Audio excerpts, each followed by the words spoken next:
लोकसभा में पारित होने के बाद वक्फ संशोधन विधेयक 2025 राज्यसभा में भी पेश हो गया है। नंबर गेम तो यही कहते हैं कि मोदी सरकार यहाँ भी ये बिल पारित करने में कामयाब हो सकती है। वक्फ बिल के कई पहलुओं पर बात हो रही है, लेकिन एक बेहद खास प्रावधान है जिसके मुताबिक नया वक्फ बिल महिलाओं, विधवाओं, तलाकशुदा औरतों और अनाथों के लिए वरदान बनकर सामने आया है।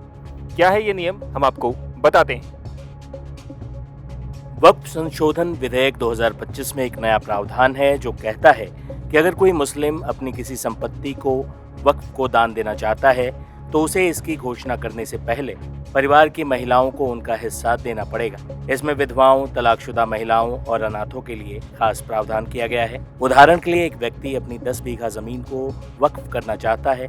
उसकी एक बेटी, एक विधवा बहन और एक अनाथ भतीजा है। पुराने नियमों के मुताबिक वो पूरी जमीन को वक्फ में दे सकता था, लेकिन अब उसे इन्हें भी उनका हिस्सा देना पड़ेगा। इसके बाद ही वो अपने हिस्से की जमीन को वक्फ को दान दे सकेगा। अब वक्फ बनाने से पहले ये जांच की जाएगी कि बेटियों, पत्नियों, विधवाओं या तलाकशुदा महिलाओं अथवा अनाथों को उनका हिस्सा मिला है या नहीं। अगर नहीं मिला तो इस संपत्ति को वक्फ नहीं माना जाएगा। वक्फ संशोधन विधेयक 2025 में आदिवासियों की जमीन को वक्फ घोषित करने से पूरी सुरक्षा दी गई है। यानी भारत में अगर कोई जमीन आदिवासी समुदाय की है तो उसे वक्फ घोषित नहीं किया जा सकता। इसके अलावा ऐसी संपत्ति जो आर्कियोलॉजिकल सर्वे ऑफ इंडिया की संपत्ति है उसे भी वक्फ घोषित नहीं किया जा सकता। सुनिए राज्यसभा में बिल पेश करते हुए अल्पसंख्यक कल्याण मंत्री किरेन रिजिजू ने क्या कहा।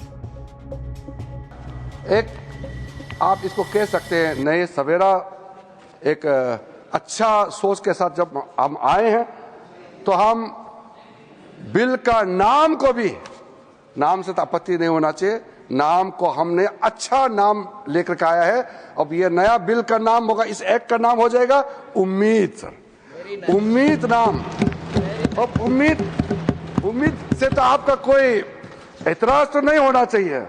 अब उम्मीद रखने का पीछे कारण है unified Waqf management, empowerment, efficiency and development. अब सर इसमें यूनिफाइड हम कहां से शुरू किया, पूरा जो व्यवस्था है उसको हमने यूनिफाई किया है।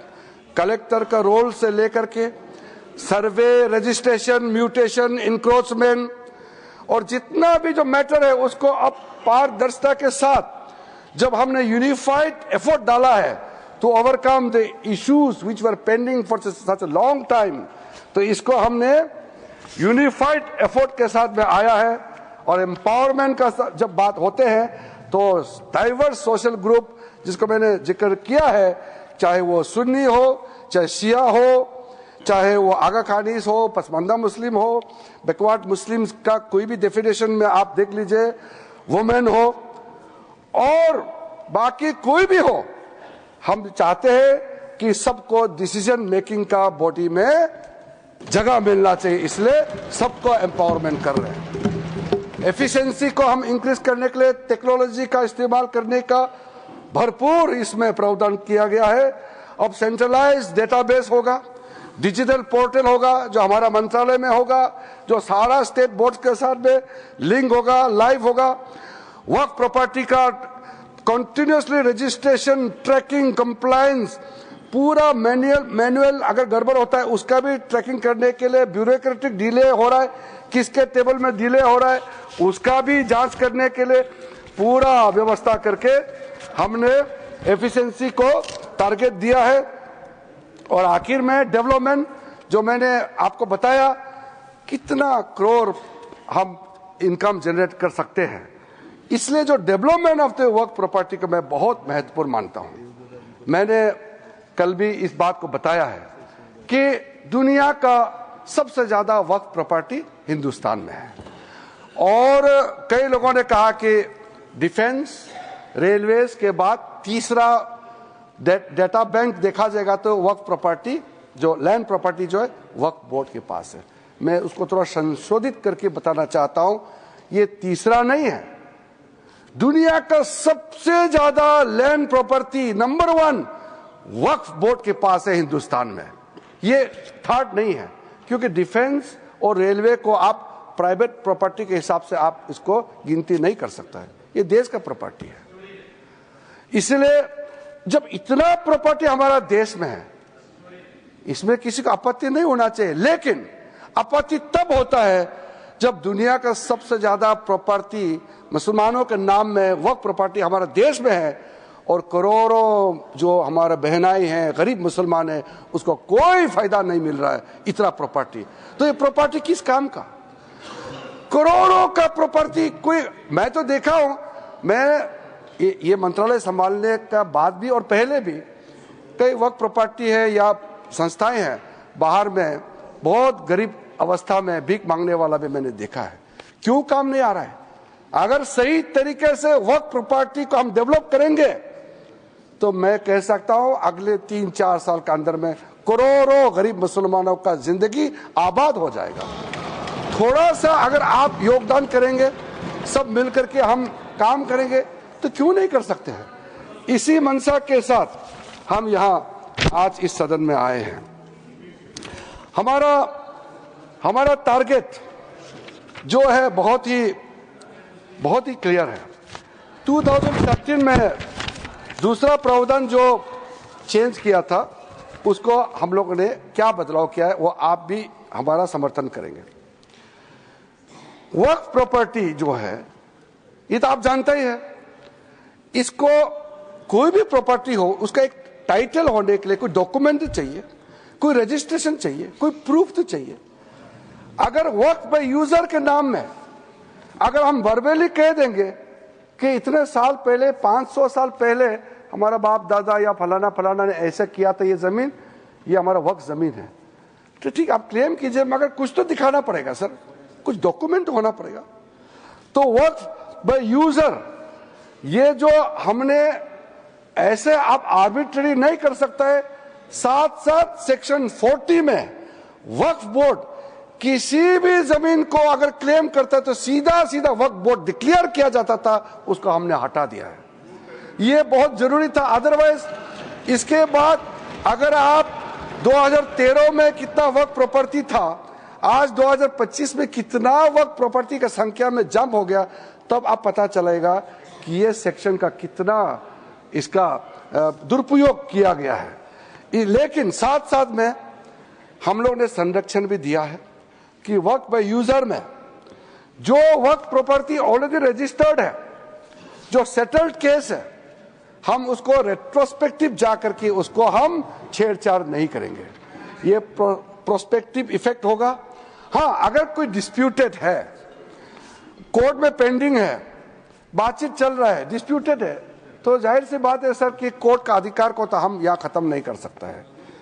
तो इसलिए unless the property is disputed, all those land, those property, work property which are registered, which has a proper documentation, they will remain so, और इसका अधिकार राज्य सरकारों का है। Land is a state subject, तो भारत सरकार, केंद्र सरकार तो कुछ कर नहीं सकता है, वो राज्य सरकार को ही अथॉरिटी दिया है। अब महिलाओं का अधिकार को लेकर के, बच्चों का अधिकार को लेकर के सब कहते हैं। मैंने कहा कि वक्फ औलाद का इतिहास बहुत पुराना है। राइट ऑफ इनहेरिटेंस का आप अलग अलग तरीके से इंटरप्रिटेशन भी करते आए हैं। तो हमने ये सुनिश्चित किया है कि जो विडोज है, जो डिवोर्स वुमेन है, ऑर्फन है, जो यतीम बच्चे हैं, उनके लिए संरक्षण तो होना चाहिए। माननीय सभापति महोदय, तो हमने ये प्रावधान किया है कि जो प्रॉपर्टी मेरा है, अगर मैं एक मुसलमान हूं, मैं वक्फ क्रिएट करना चाहता हूं, लेकिन मैं उसी प्रॉपर्टी को ही वक्फ कर सकता हूं जो मेरा अधिकार है। साथ साथ उस प्रॉपर्टी में जो महिला का अधिकार है उसको मैं छेड़छाड़ नहीं कर सकता हूं। महिला का अधिकार को सुरक्षित रख करके ही मैं अपना मर्जी से मेरा जो अधिकार है उसको हम वक्फ क्रिएट कर सकता है, ताकि कोई महिला ऐसा ना हो कि परिवार में इतना प्रॉपर्टी है लेकिन उसको कोई उसका अधिकार ही ना हो। तो ये सुनिश्चित करना बहुत जरूरी है। इस 21वीं सदी में इतना प्रोग्रेसिव थिंकिंग तो सब कोई होगा।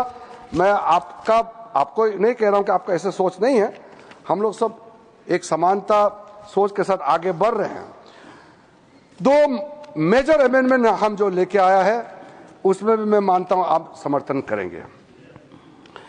एनी मॉन्यूमेंट्स, कई मॉन्यूमेंट्स हमारे देश में protected areas under ancient monuments preservation act 1904 और ancient monuments and archaeological sites and remains act 1958 declared as work properties under this act or under any previous act shall be void। कोई हमारा archaeological site जो हमारा राष्ट्र का property है, इसको आप छेड़खानी नहीं कर सकता है। दूसरा, हमारा देश में करोड़ों आदिवासी शेड्यूल्ड ट्राइब्स, हम लोग सब मानते हैं कि इंडिजिनियस जो शेड्यूल्ड ट्राइब होते हैं उसका संरक्षण होना चाहिए। तो हमने यहां ये प्रावधान लेके आया है, आप शेड्यूल 5 और शेड्यूल 6 जगह में जहां हमारा स्पेशल प्रोटेक्टेड एरिया है वहां किसी जमीन को वक्फ प्रॉपर्टी डिक्लेयर नहीं कर सकता है। ये सेक्शन 4 क्लॉज 4 सेक्शन 3E में हमने प्रावधान रखा है। मैं मानता हूं कि हमारा देश में जितने आदिवासी भाई बहन हैं उनके लिए आदरणीय मोदी जी का तरफ से और हम सब का तरफ से ये बड़ा सौगात होगा।